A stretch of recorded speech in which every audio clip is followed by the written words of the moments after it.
Welcome everybody to the interview from Pregame HQ, or my apartment HQ, as the case may be, during our lovely, brave new COVID world. My name is Ciara Pressler, and I am your host today, and I'm bringing you all of my favorite creators, game changers, innovators, and authors, people who have done something really remarkable and have really valuable learnings to share. I'm all about asking the real questions and getting to the bottom of what makes people successful, what keeps them motivated, and how they can pass that information on to you. So today I'm so excited to bring you one of my favorite people, Cathey Armillas. She is a marketer, she is a speaking coach, and she is somebody who spreads awesomeness everywhere she goes. So please give me a little jazz hands and welcome for Cathey. Hey everybody. Cathey, thank you so much for coming. Yes. Hey, Ciara, you're awesome. Always glad to be with you. What has your stay home time been like? Yeah, it goes through waves, right? One day you wake up and you're like, this is great. I'm fine. You know, everything's okay. And, you know, I live near a forest, so I'm all right. Then you wake up the next morning and you're like in tears, like, the only place I ever get to go to is a grocery store. And I swear every time I go outside, I don't know if this is just like the psychology of being, but I come home and every time I go outside, I'm like, I think I'm sick. I mean, immediately, like the second I get home, I'm like, my throat is sore right now. Can it happen like that? Like, I'm like immediately feeling like, you know, paranoid. And then of course, like 2 hours later, everything goes away and I'm like, oh, okay, I'm good. It's been waves, but you know, mostly it's just, it's been really interesting I've been focusing a lot of my attention on trying to help my family and my loved ones and trying to be there for my clients and, you know, make the impact that I can in the circle that I have, you know. That's wonderful. Yeah, we're really learning the meaning of community in a new way right now, aren't we? Yeah, for sure. I mean, you and I, like, we physically live maybe a couple miles apart, but we might as well live 100 miles apart, right? Yeah, or around the world. It's been amazing to connect with people across the country and in other countries as well. Yeah. My friend Liz is joining us from Australia, and we just had a little happy hour get together. I think if this wasn't going on right now, there wouldn't be things like that happening. And so there's definitely silver lining in all of this as well. Definitely. I've been keeping a list of silver linings of things that have come up, like small things personally and also big things globally. You know, there's some room to celebrate as well.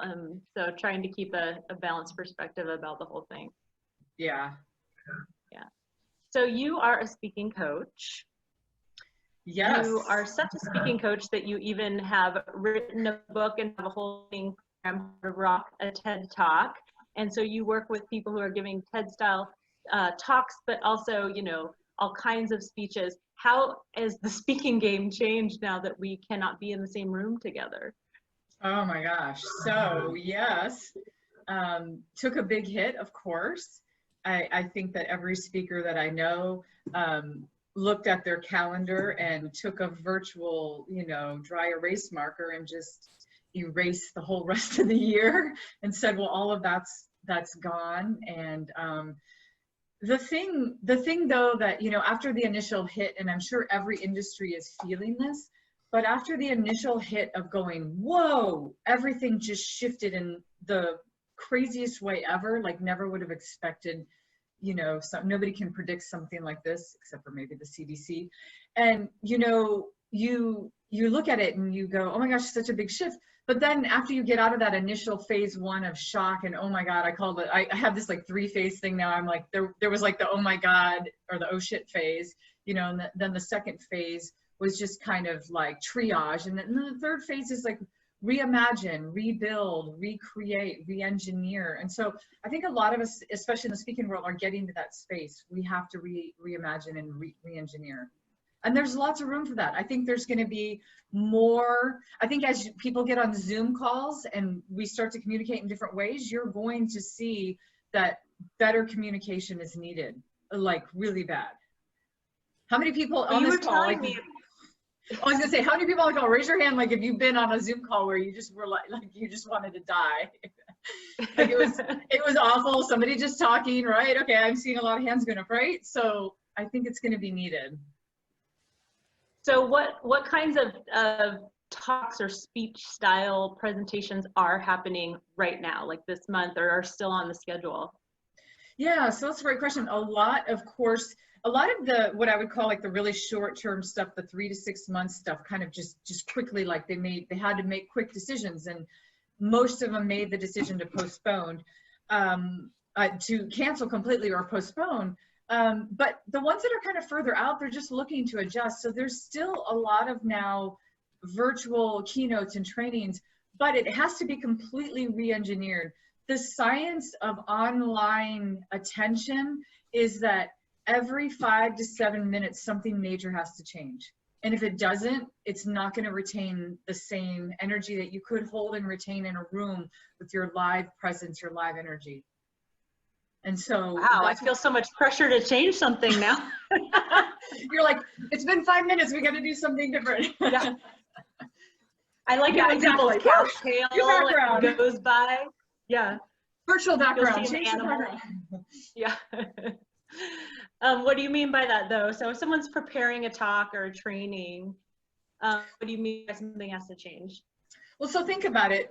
In the past, and probably, you know, everybody on this call or anybody listening or watching has been to the old style. Well, it's now quickly going to become the old style webinar, which is where somebody's talking and they're doing somewhat what they would do in a live presentation, yet all you're really seeing is a slide deck and you're hearing somebody talk.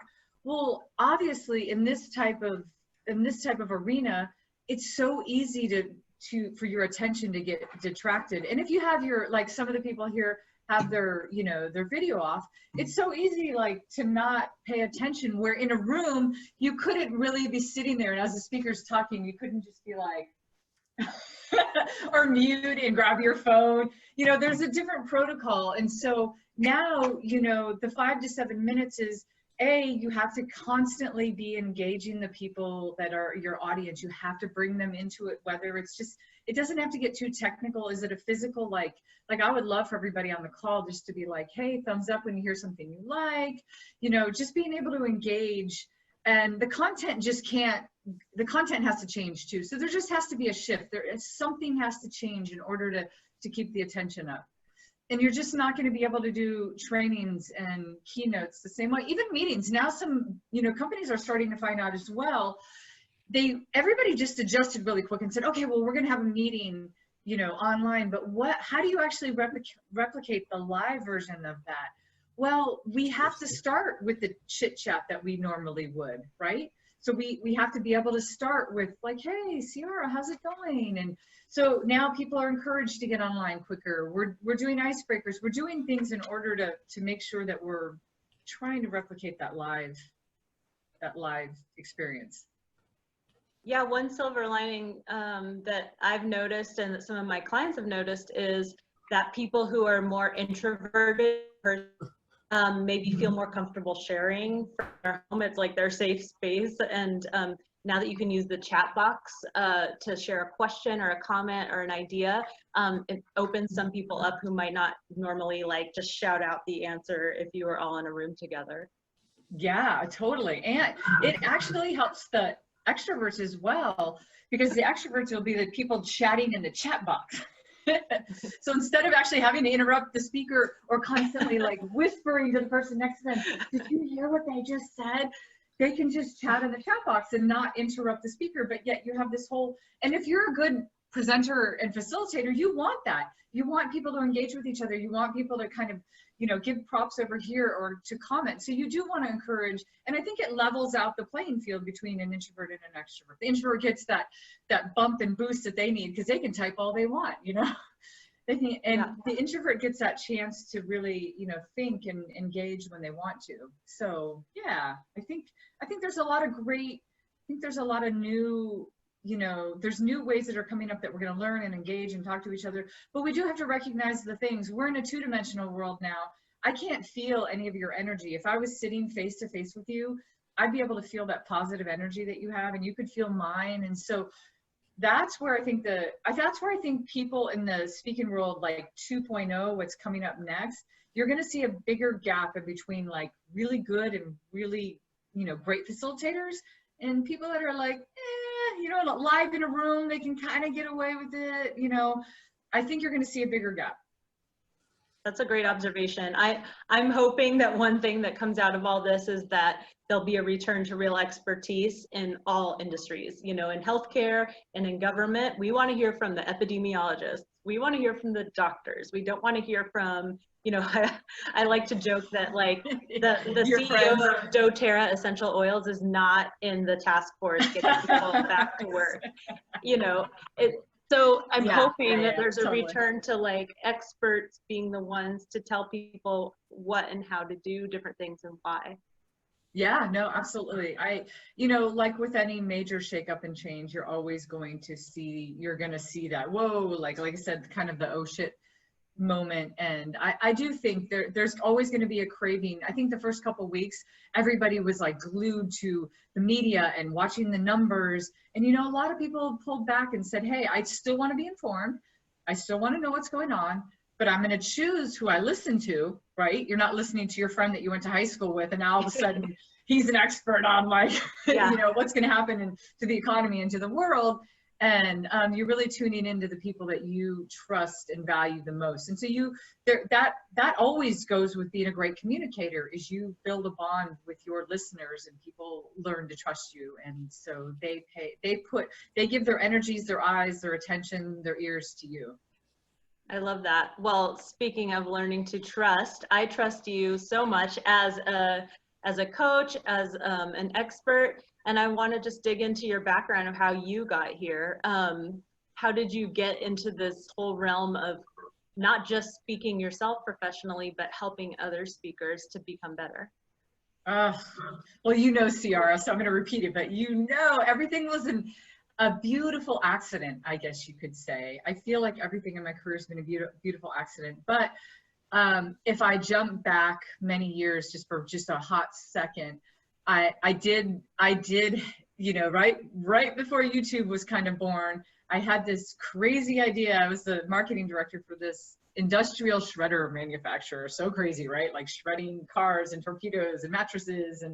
And I kept telling the CEO, I'm like, hey, like we should put this online. It's really interesting. I think we could sell more shredders. And he's like, who's going to buy a $500,000 shredder? Like, not people on the internet. And I'm like, well, not everybody on the internet needs to buy a $500,000 shredder, but you know, you and I are marketers. So we're like, it's a great place to showcase this. And so long story short, we ended up putting a website up, watchitshred.com. It went freaking viral within 3 weeks. The David Letterman show called me. We ended up on TV, reality TV shows. And it ended up making our company, you know, $42 million in 18 months. It was the most we had ever grossed in our 30 plus years in our history. And it just came to a new era, which is, I think, the same space as the speaking. When you have a really good idea and you find the right way to say it, your message will get out there, and it'll get out there in a big way. And so that was a kind of by chance accident. But then I started my own marketing company, and one of my clients got asked to give a TED talk because he launched a campaign similar to the Watch It Shred campaign, and his video went viral, and then he got asked to give a TED talk on it. So I ended up on accident going, oh my gosh, here I am having to coach one of my clients to give a talk. But you know, what I found is like, it's so fascinating, the psychology and science of speaking and what holds an audience's attention and what do really people think is a good idea, you know?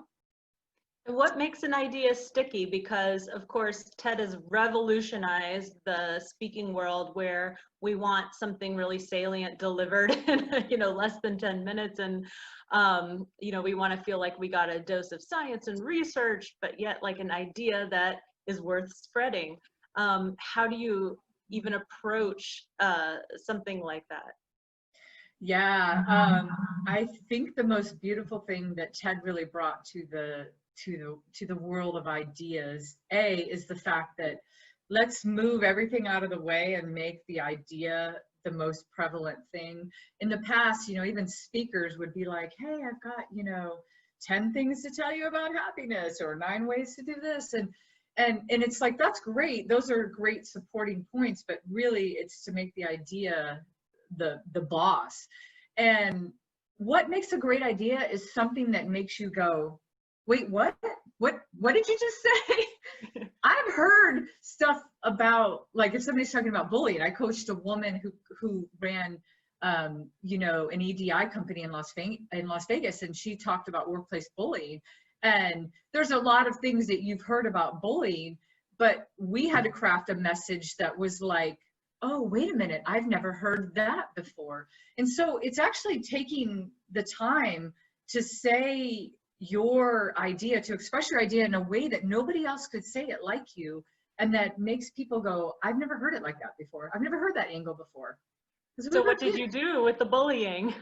Yeah, so the cool thing about her was she said this very interesting thing. She goes, bullying in adulthood looks nothing like it does with kids. Like, nobody comes up to you at work and shoves you and says, give me your money, you know, give me your lunch money. So it looks really different. It looks more like exclusion, right? And so, she was talking about this years ago, like her talk was maybe 5 or 6 years ago. And she said, it looks more like an exclusion. And from the research that I have, if you find yourself excluding people in your life and in your space, you end up on a loop. And so we ended up creating this idea that if you end up on an exclusion loop, you might not realize you're on the loop. And that's how you become an unknown bully. You end up on this loop where you don't realize it until you realize you're on the loop, and you actually, you know, get off of it. You won't realize it. So that in that moment, she said something that nobody else had said before, and she said it in a way, and she was able to back it up because of the work she did in a way that nobody else could. I love that. I love how you peeled down several layers to get to, you know, a great metaphor. Yeah.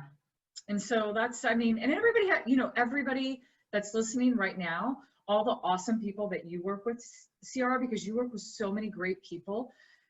Every single person that I've ever worked with through Pregame, you have helped them because you're such a great marketer. And so, you know, you are the queen of honing down a message. You're the queen of being on brand. Yes, you're not wearing your tiara today, but you should be. Yeah.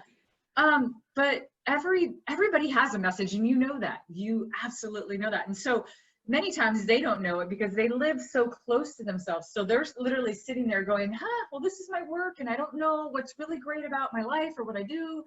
And so sometimes it takes an outside person to say, hey, you're doing all these great things. Like, this could be your idea. So everybody has an idea. You just have to, like, you have to kind of sift through it sometimes and find it. Yeah, I think a lot of times and you know, so I will do complementary work to what you do. I will help people from a PR perspective to identify what would make them, you know, a bookable speaker or like a guest expert in the media. And usually the first idea is either way too narrow, because maybe it'll be very academic, because I'll work with somebody who is unbelievably smart and they'll have a PhD in something, and they'll come up with a concept that makes sense to other academics and PhDs, right? Or it'll be so broad that it doesn't stick in any sort of way. Right.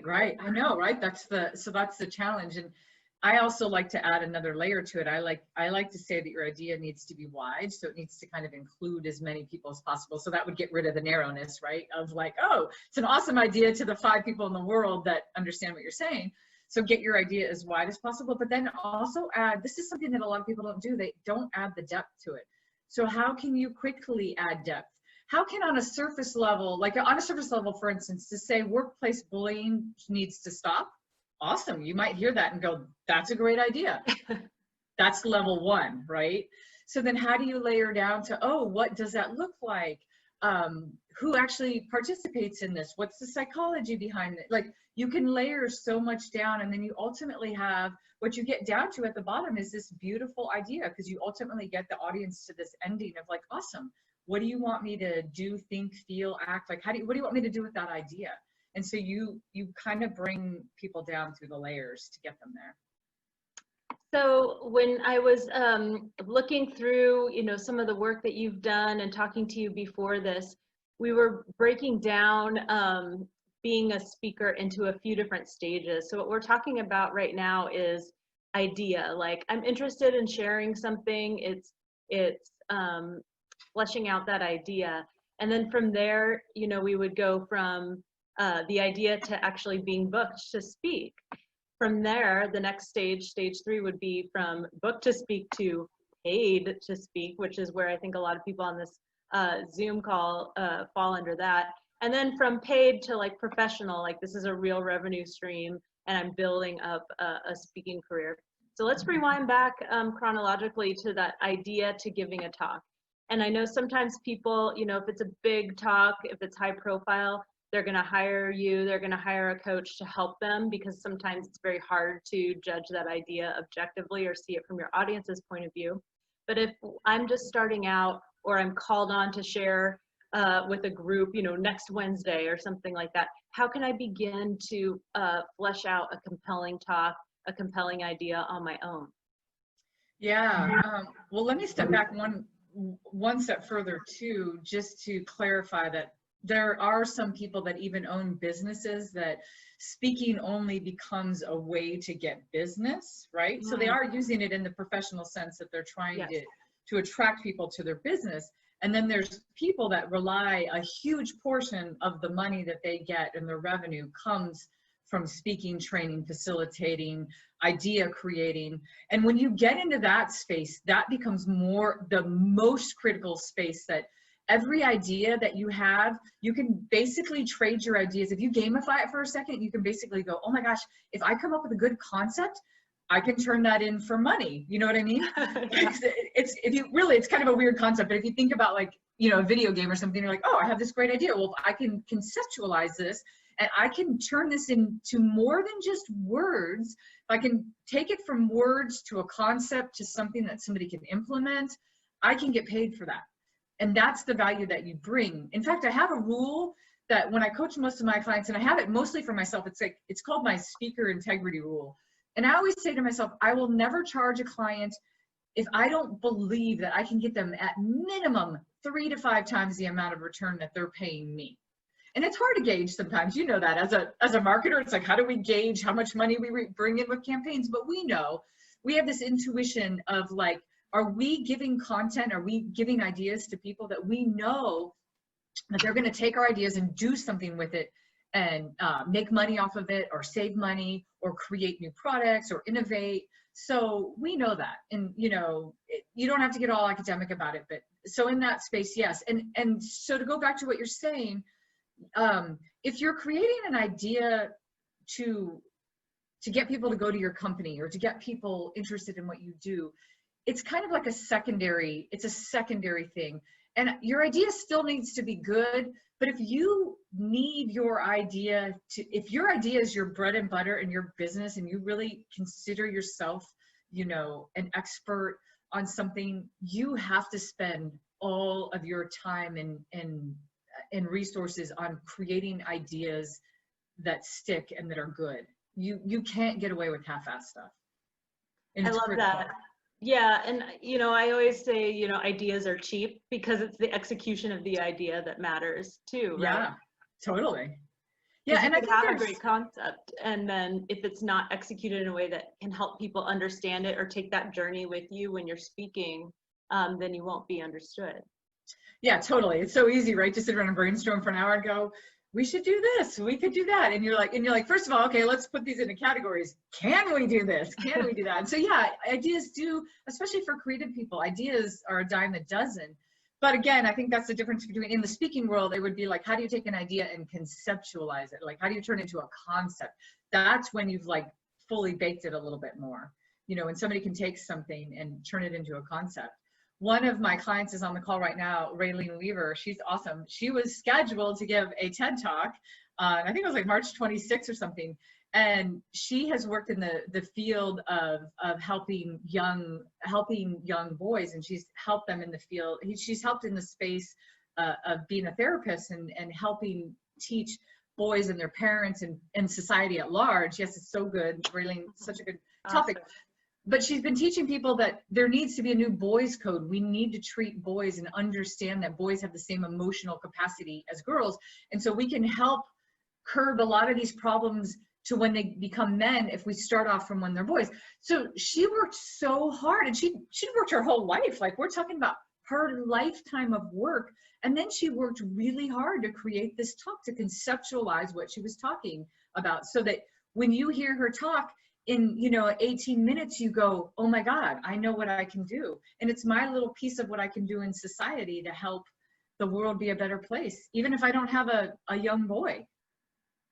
I love that. Yeah, I think, you know, I don't work for a nonprofit. I'm not like out doing, you know, Mother Teresa work every day, but those of us who are like the people behind the people, I think that is such wonderful work too. Like, whether you are the therapist sitting in the room with the person, that's amazing work. Thank you, Raylene, for spearheading that. Cathey, you helping people get the message out so that they can start a movement. I know I've heard some of the people you coach speak before, and it changed me forever. You know, like when you coach Stephen to distill his thinking, which I think that's the other part. It's not just the idea, it's the distillation of a lot of different information into something you can grab onto. So when I heard him talk about why it's so important to shop local, why that money stays in our community, that changed my behavior. And that is an amazing ripple effect. Yeah, I love that, Ciara. That is, you just said something. I'm so glad that you said that, because that is all what you just described is the ultimate goal of any type of communication that we do. We should ultimately want somebody to say what you just said. I understood what you said, and you distilled it down so much. You changed my behavior, or you changed the way I think about it, or you changed the way, you know, you're changing something in me. And if you didn't, honestly, I don't think you have a good idea, or I don't think you took your idea and made it good enough so that the people that heard it could do something with it. And that's on us as speakers and communicators. That's our job. Like, it's nobody else's job. You can't just go, oh, I have a good idea, I'm done, I'm set, I got a good idea. No, it's our job to do the rest. And so it's hard work, it's not easy, but that's also why you see a big difference in people that get paid a lot of money, that speak well and communicate well and have great ideas and put things into practice, and people who don't. How many times have you went to a conference and you watched somebody with a slide deck and you're just like, oh my God, why didn't you just send me the slide deck? I could have read all of that in like 5 minutes. You took an hour, I could have read it in 5, I promise you. Like, you know, and so to me, that's a type of speaker laziness. When you make, sure. when I make you do the work and I don't do it for you, that's lazy on my part. So. Wow. I like that. Everyone, if you're just joining us, we're here with Cathey Armillas, coach to the speakers, marketer to the brands. If you have any questions or comments, feel free to put it in the chat box or use the raise hand function.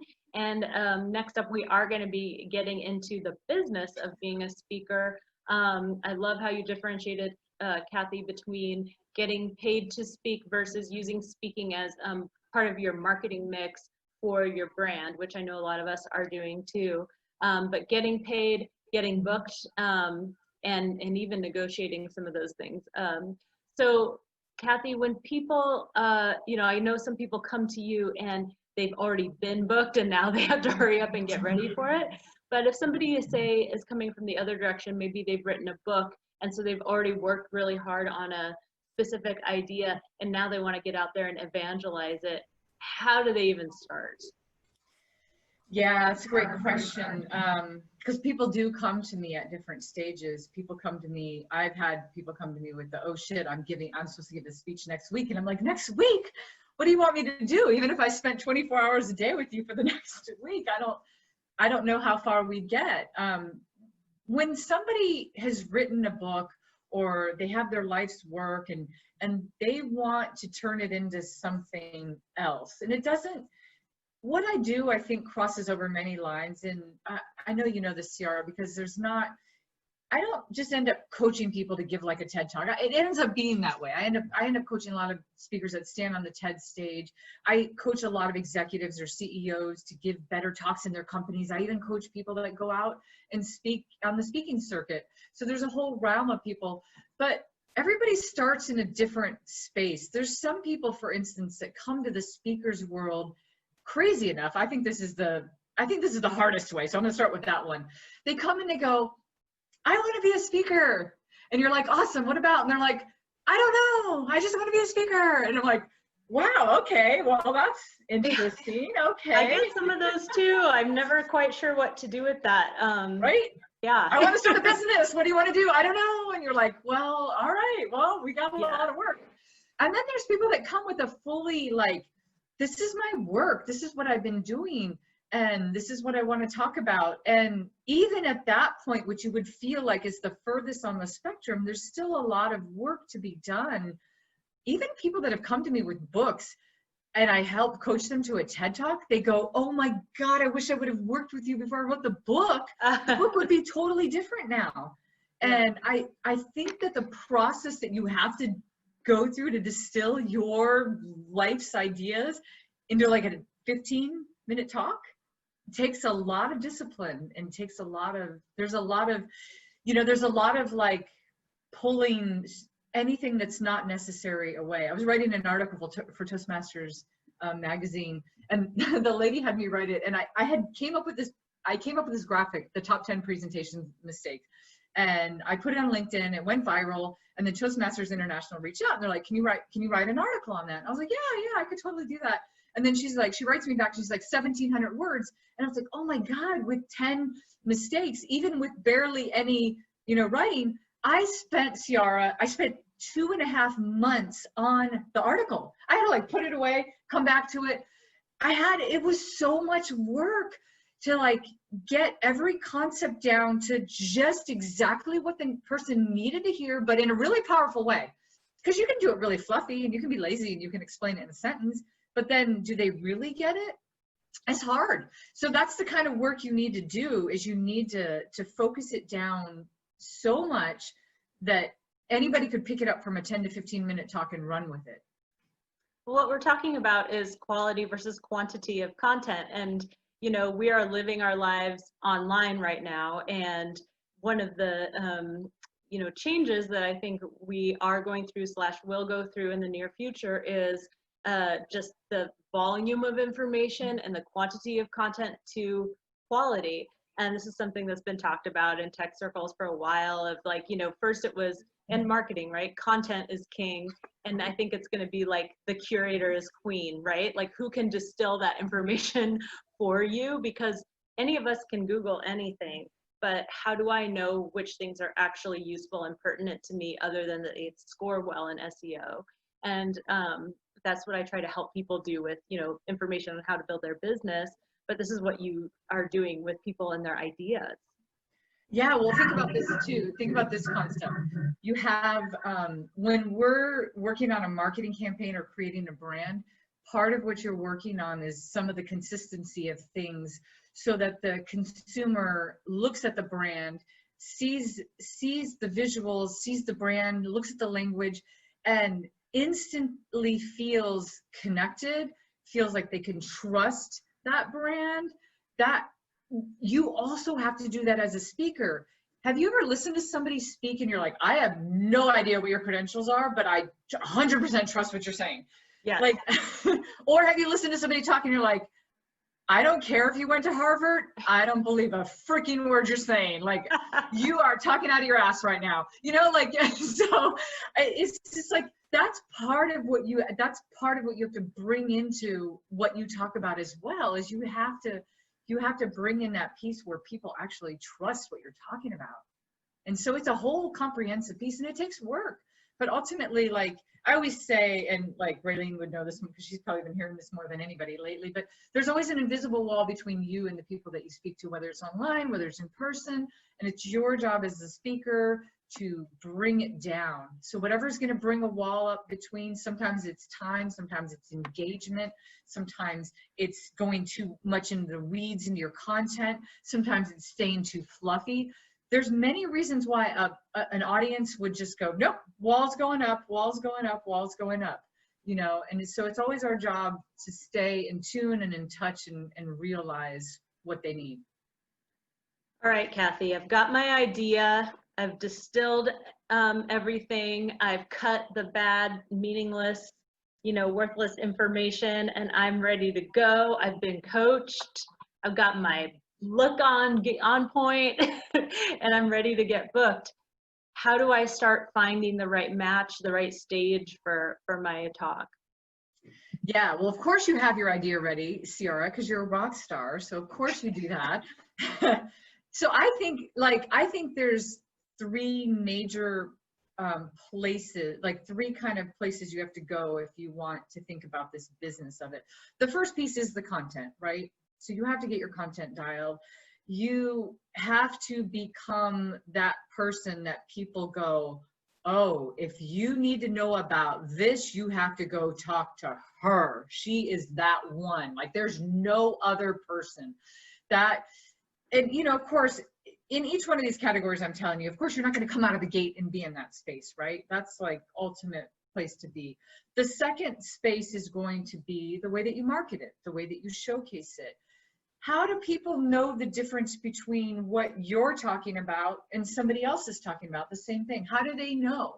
So that all comes down to a marketing. And then ultimately, I think if you think about the business piece of this, especially if you want to get paid, once people really know, oh my gosh, you really have to go, if you want to know how to make a business, you know, shine and PR to just go through the roof, you have to go see Ciara, you have to connect with Pregame. Once they know that, it comes down to relationships. You have to, there's no way around that. You have to build relationships. You have to build a relationship with people to keep people top of mind. I mean, if I were to do this game with everybody on the call right now, and anybody listening later on, like just stop for a second and name 100 people. Name 100 people that you do business with. Like, okay, maybe the first 5 or 10 will come, you know, right out of the gate, will come right out. And you'll be like, oh, awesome, this is easy, this is easy. What happens when you get down to 20 or 25 or 30? What happens when you get to 50? Are you gonna be sitting there going, so imagine that there's so many people out there that you're their number 26 or 27 or 50 or 99, maybe you're 1,000.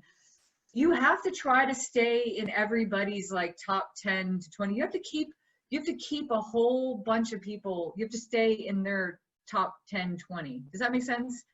And yeah, how do you do that without being annoying? Like, are you texting them? Are you like on social media all the time? Like, I find that sometimes it has the opposite effect, right? Like there's one person who's a leader in our community who, you know, for instance, every time she does get in contact is because she needs something tomorrow.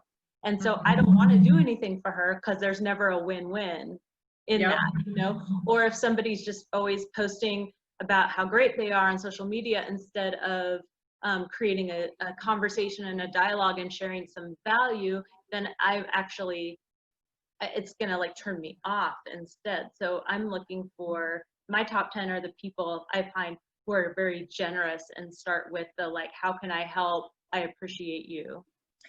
Yeah, well, so I'm gonna put somebody on the spot here, and it's gonna be Cindy. She's on right now. Cindy's a client of mine, former client, and Cindy, are you and I friends? Would you say you and I are friends now? Oh, absolutely, yes. So my way of doing things, Cindy, right? Like, did I ever make you feel like you were just business, or did I? I don't even want to like lead you. Just how do you feel like I marketed myself to you or stayed in your top 10? Well, so an interesting thing, when Cathey came and gave us her proposal for working together, we already had some, you know, great feelings about Cathey and that sort of thing.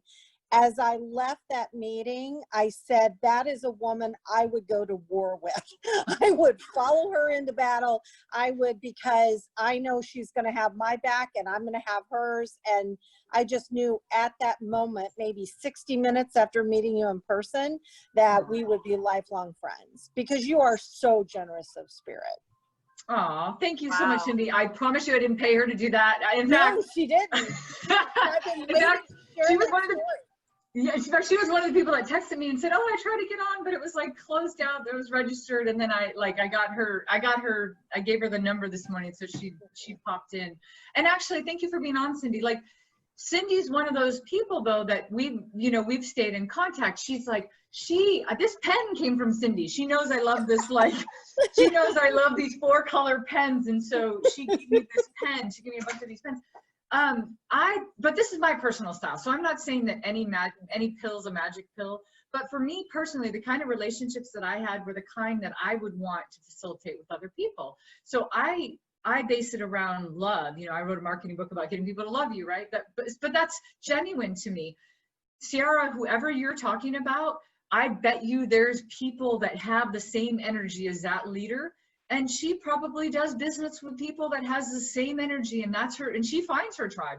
And she probably has a tribe of people that are like, hey, when I need something, I just need it, and that's what I need. And don't give me any bullshit. And and then you can come do the same with me. I don't need the fluffy, like, how you doing, like, kind of thing.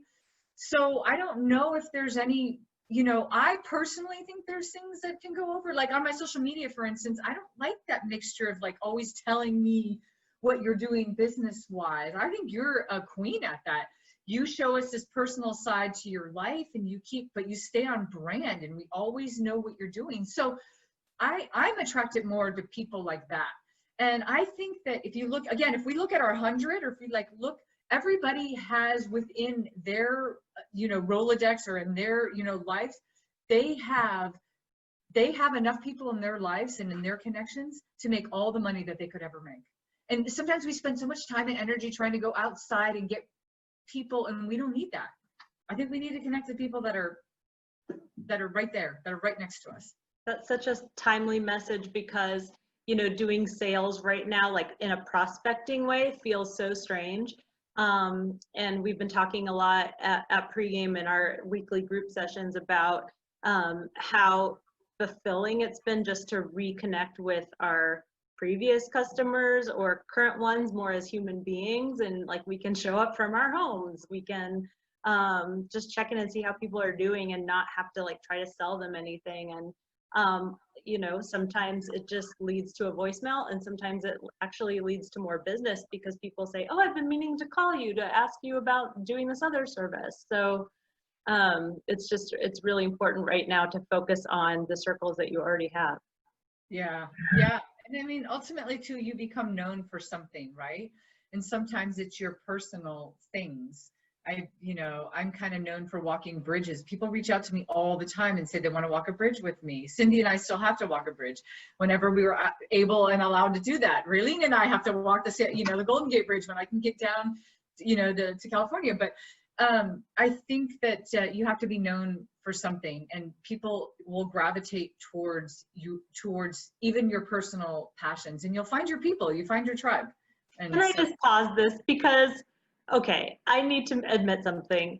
For like the first year I knew Cathey, I did not think she was for real, because she's always doing stuff like, hey, I'm gonna walk all the bridges of the world with the people I love, or hey, I just printed up 1,000 cards that say, I love how awesome you are, and I'm gonna hand them out to everyone and everyone in the city. And I thought, like, what's her game? What does she want out of, this was also right after I had moved to Portland from New York. So I was very much in that space of like, what does she want here? Like, what is she selling? And like, she's selling happiness and love and awesomeness, like for real. Like, this is really who she is. Like, I really admire you. And when I'm writing down people, in my own journaling about who I admire in life and business, you're often on that list. Oh, thank you so much, Ciara. And I feel the same about you. I was like, from New York, and I'm from LA, so we already have that, oh, she's from New York? I don't know. Can I trust her?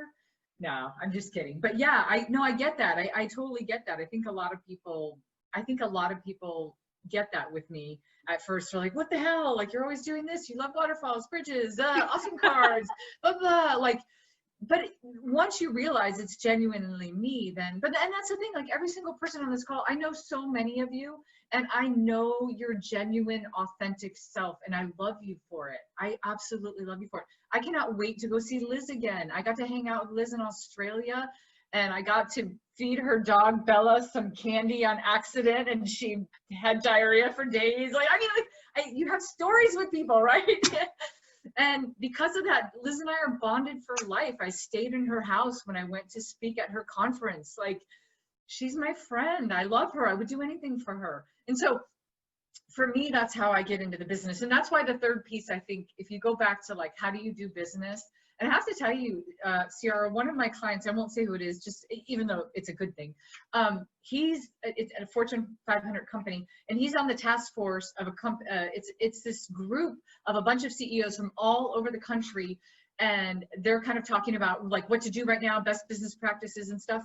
And he said the biggest thing that's coming up right now is how do we humanize, not capitalize? And I'm like, oh my God, I'm so happy to hear that corporations at that level are having these conversations. As a human being, that makes me feel so amazing. And so I think we all need to tap into our genuine, authentic human self. And if you do that, and you have good content, and you can go to somebody like you, Ciara, and you can teach them how to market themselves well and use great PR, and then they build the relationships, you are going to quickly move to the top. I promise you. It's not a matter of if, it's only a matter of when. Only a matter of when. Seriously. That's wonderful. Well, I have one more speaking business question for you, and I would love to get a few questions from everybody here if you want to chat them or raise your hand.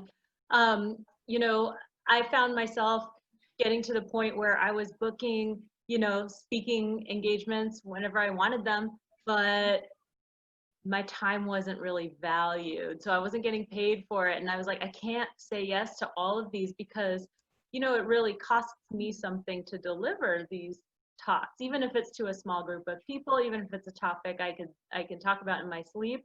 How do you start to negotiate getting paid for things, you know, when people don't understand the value of a speaker? Yeah, I'm probably the worst person to ask about this.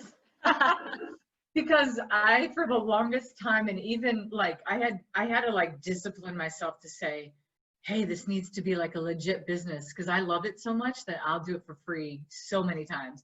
And there's so many organizations that I've given pro bono. In fact, one of the things I was implementing just recently was like, I looked at my calendar and I'm like, oh my gosh, half of these meetings are like, you know, doing something pro bono, or, you know, meeting with a friend. And that actually does take away from the time that I can get paid, and it's very valuable.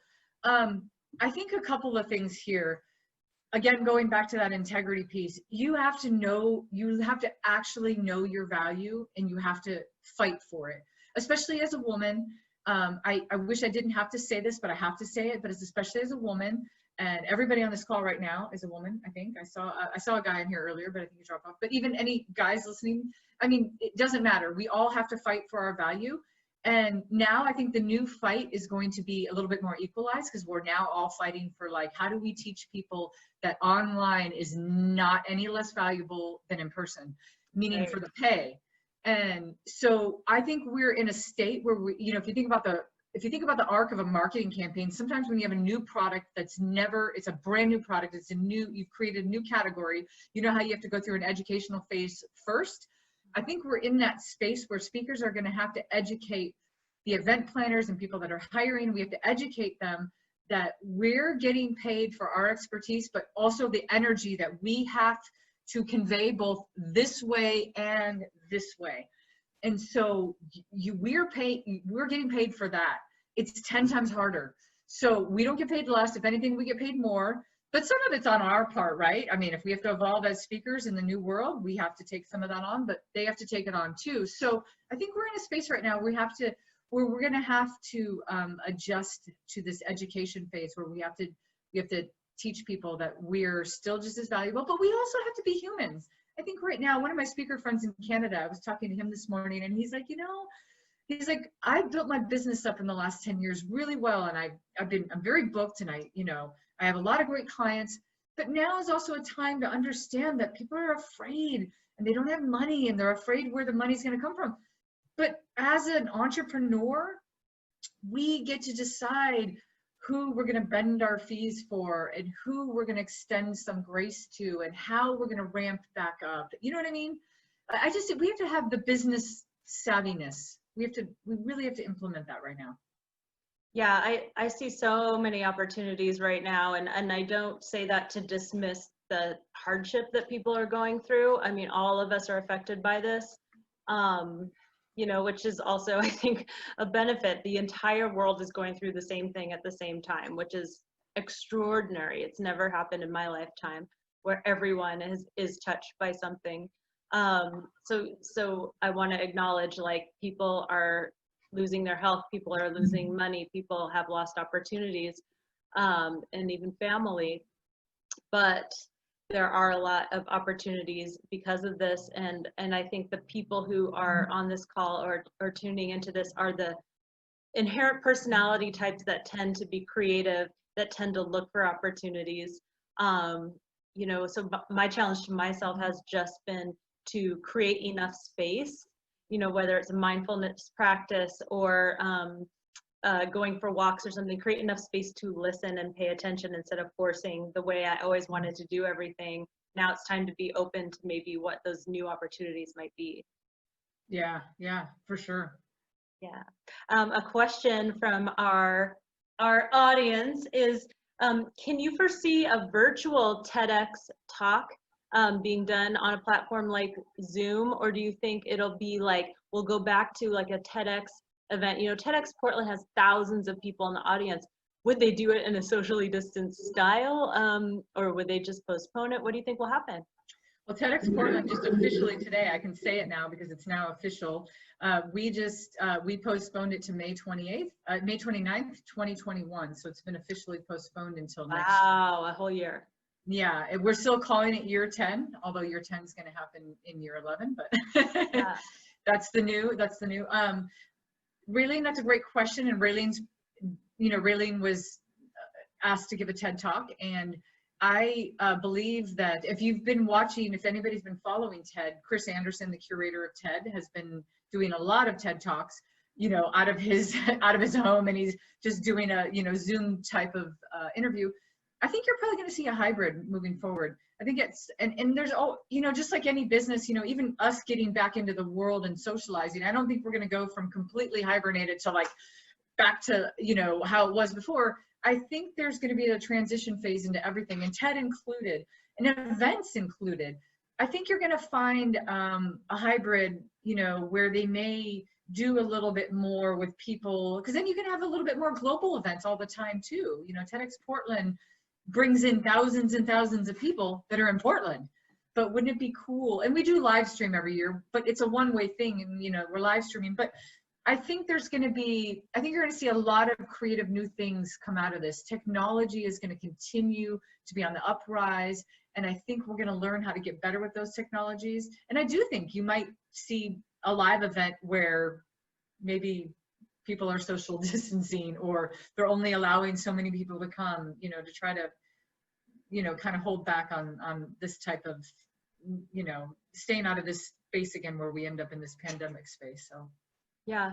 Well, the great thing about a platform like TED is it was sort of, you know, I think of it as like the MTV of our times, you know, it's these videos So of like concepts that are really brief, and most of it gets consumed through the online platform. So it's something that is going to be conducive to our new normal.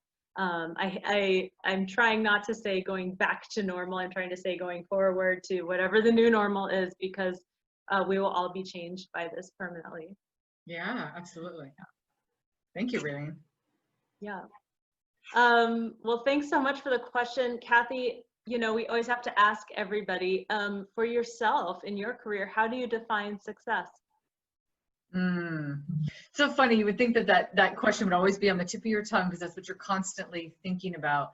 And I used to have great answers for that, and I feel like it's always evolving and it's very fluid. If you would have asked me 3 months ago, I think it would be very, very different than it is now. I think in this moment right now, you know, April 17th, I think a huge success for me right now is to find my new balance and my new, you know, technology is also, you know, one of my really good friends is a futurist, and, you know, he predicts that there's 6 technologies by 2030 that are going to completely change how we live and do business. And that happened prior to the pandemic. So I feel like for me, my new success is trying to find a really good balance in my life. What do I want to do in the next, 20, 30, 40 years? And who do I want to love? And who do I want to hang out with? How many bridges more do I want to walk? And how many more awesome cards I want to give out? So I don't know. I'm kind of still defining that, but everybody that's on this call, you're all my people, and I love and appreciate you. I thank you so much for being here with us, and just know that you're my friend, and I would do anything for my friends. So that's success to me too. What a great note to end it on. Cathey, how can people find out more about what you do? Give us the URLs and the handles. Oh yeah, well, there's always CatheyArmillas.com if you can spell my name right. Cathey with an E, and then, Armillas. I think, and I'm Cathey Armillas on everything, because I'm the only Cathey Armillas that I know of in the world. I have, a Spanish last name. And so if you just type in Cathey Armillas anywhere, you'll find me. I'm easy to find.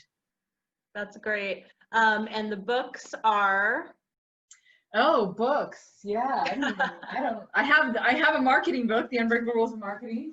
I have my How to Rock a TED Talk. It's actually like it's an audio program. Raylene went through it. Yeah. And there's always just connecting with me live. So yeah, and you can see Cathey's videos and talks online as well. So everyone give a great jazz hands wave on Zoom to Cathey. Thank you so much. We do the interview every Friday at 12 Pacific. So tune in every week. We bring you a new creator, innovator, or game changer. And that's it from Pregame HQ. Game on. I spit it cold like lyrically I'm a problem, that's when the show starts. I get it livid, I did it, so who the illest spitter? You just